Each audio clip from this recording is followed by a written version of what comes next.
મિત્રો ચેતરભાઈ વસાવા 28 ઓગસ્ટના રોજ પણ નહીં છૂટી શકે. કેમ? એનું કારણ હું તમને સમજાવું છું. વિડીયોને અંત સુધી જજો ને આપણી ચેનલ પર નવા તો ચેનલને સબસ્ક્રાઈબ કરી નાખજો. મિત્રો ચેતરભાઈ વસાવા 28 ઓગસ્ટના રોજ એમની જામીન અરજી છે, સુનાવણી થવાની છે, પરંતુ નહીં છૂટે.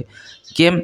તમે 2 દિવસ પહેલાં જોયું કે ભાઈ દેવાનભાઈ ખાબડ જે સાહિત્ય કલાકાર છે એમને વિરુદ્ધ 15 જણને ગિરફ્તાર કરવામાં આવ્યા હતા અને 2 થી 3 જ કલાકની અંદર એમને જામીન અરજી આપીને એમને છોડી મૂક્યા.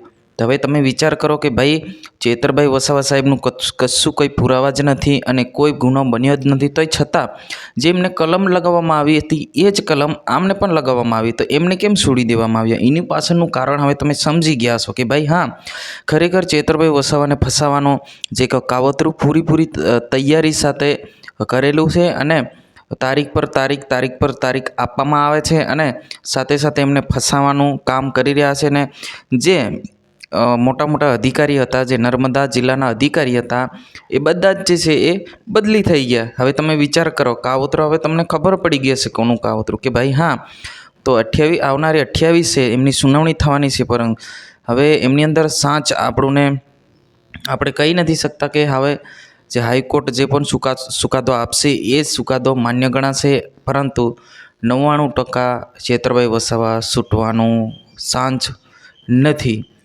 તો હવે જોઈએ આપણે આવનારી ઓગસ્ટે શું થાય છે. પરંતુ જે ગુનો કરે